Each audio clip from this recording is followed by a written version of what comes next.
Racing pigeons aren't the typical bird you'll find on the city streets.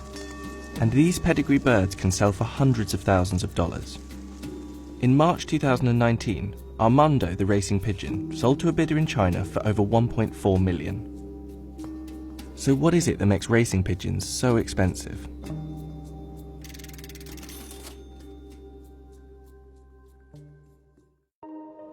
Pigeons are some of the oldest domesticated birds.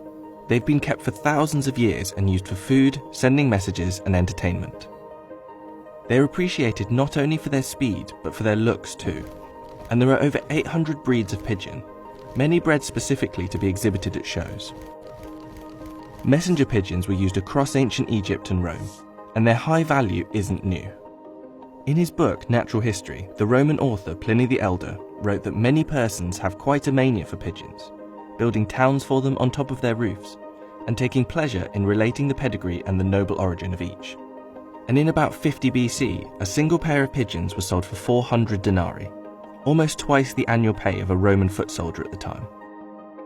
And right up until the invention of the telegraph in 1844, homing pigeons remained the fastest way to send messages across long distances. The birds could fly 1,000 miles and reach 90 miles per hour over shorter distances. They even played a big part in the World Wars.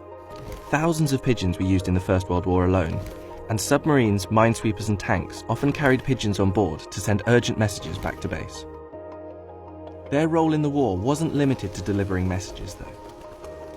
In 1907, Julius Neubronner, a German pharmacist who used the birds to deliver medicine, invented a miniature pigeon camera. And this camera was used briefly in the war for aerial reconnaissance. These days, you won't see many pigeons delivering messages, but the birds are still used in races across the world. Our birds are like pedigree dogs and cats. My father's got, we have the same family of birds for the last 40, 50 years. From, generation to generation, great-grandchildren from the pigeons my father had 40, 50 years ago. Come on, Annie. Get inside, Annie. Come on. I got one in here I call Anne-Marie after my wife. When I was racing her, she used to follow me all over the roof. Come on, girl. Get inside. Come on. Come on. Be a good girl. Listen to me. Get inside.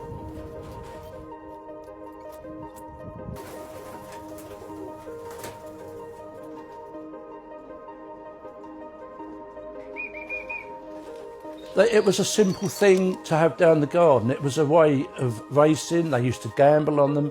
Whereas if you had horses, took up room, was a lot more involved. You only needed a very small garden, a tiny loft, and you could raise pigeons. Anything else, you couldn't do it.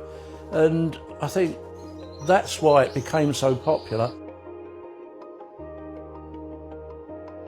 After the war, the sport became a pastime of the working class and affordable to many. But in recent years, it's transformed. Its rising popularity in China and the huge surge in wealth there has led people to invest hundreds of thousands of dollars in the birds, and the prize money for winning some of these races can be equally high.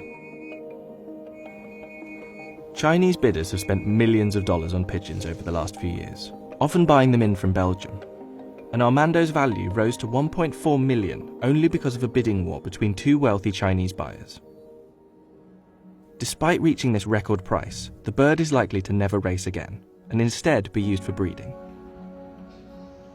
While the number of British pigeon fanciers has fallen from 60,000 in 1990 to about 21,000 today, there are now 100,000 fanciers in Beijing.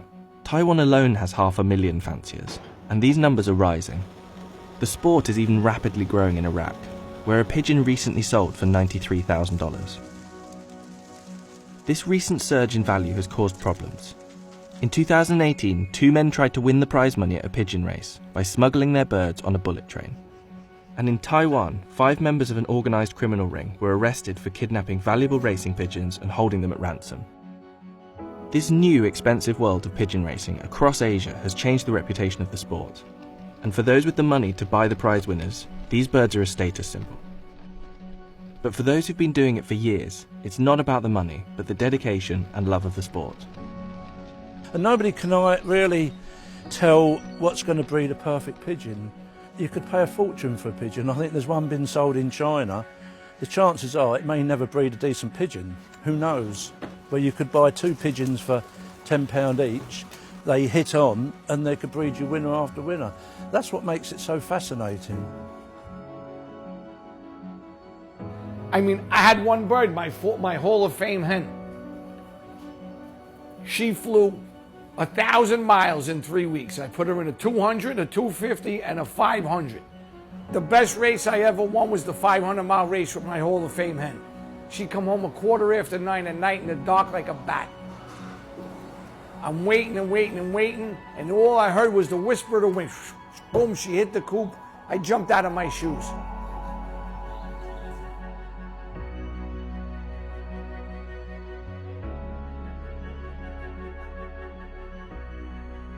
Look, see her picking me? She's pecking me. What's the matter, girl? What? You love daddy, huh?